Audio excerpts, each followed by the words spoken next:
joining us now from Roracle out there in Oakland. You know what I like to say about this guy, Kenny? What's that? He makes it look effortless. That's pretty good. Yeah, and this, but I'll tell you, Steph, and congratulations on advancing to the Western Conference Finals. Congrats on the MVP, the unanimous MVP. This was one tough 5-game series, man.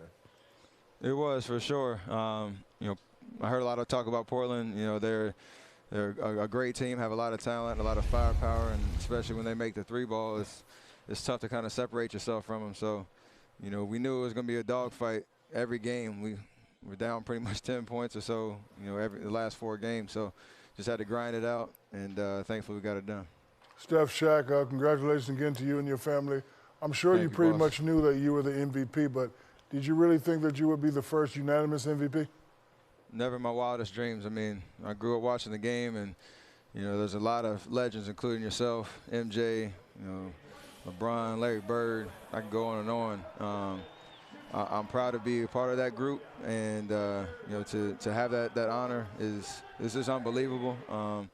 You know, blessed. I appreciate everybody that voted, but it's just been a crazy year, and this is something that I know I'm proud of, but also my teammates and coaching staff who, you know how it goes. You don't do it by yourself, so it's definitely a huge honor. Kenny? Steph, let me ask this question. Number one, congratulations on winning the MVP. How did you feel? It looked like you didn't have you looked like a little tired a lot tonight. You didn't have that spring you had in the last game in the fourth quarter and in overtime. Were you a little tired? Because no problem with the MVP. You had a lot of stuff going on in the last 24 hours. Did you feel a little fatigued tonight?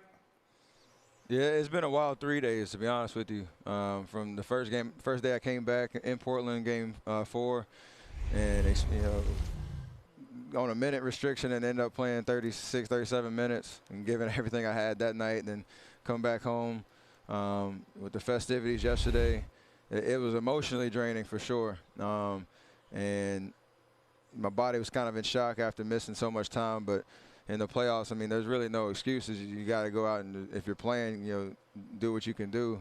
And, you know, fed off the home crowd energy tonight to kind of, you know, get some energy down the stretch, you know, in the fourth quarter. Yeah, 29-11 looked really tired to me. But, I mean, but you know what the funny thing is? Congratulations first, but I want to kind of go back to this scoring point guard mentality. There's a lot of guys in the league that get credit and flack for being that. How do you find the balance of being a scoring point guard, and how do you figure out when to do it and when not to? It's just a feel thing for me. I want to be aggressive looking for my shot. And in pick and roll situations or coming off screens, you kind of feel the gravity of the defense, and that's when you can use your scoring ability as a threat to create space on the floor and make plays for your teammates. So there's really no science to it. It's just you have to, you know, kind of feel your way through the game, understand time and score, understand the pace of the game, and just try to make the best decision. So you don't always get it right. You know, you might lean too much, you know, either way, but for the most part, as long as you have confidence in what you're doing, usually good things happen. All right, Steph, now it's San Antonio or Oklahoma City. What is on each side of those? Give me the one thing on each side that concerns you the most about whatever that matchup might be. I mean, with Oklahoma City, they're obviously just an explosive athletic team that just keeps coming at you. So, you know, if you get in a series with them, it's going to be high pace and high intensity. And obviously with the Spurs, it's a championship pedigree team that just understands how to win. And whether it's at home or on the road, you know, they play a consistent game and don't really beat themselves too much. So we understand the challenges of each. We'll be watching the next game, maybe 2, and see what happens. But we'll be prepared. For us, we have to play better. That's, you know, we've won and we've advanced, but we have to, you know, bring another level of execution and intensity to get past either one of those teams in the next round.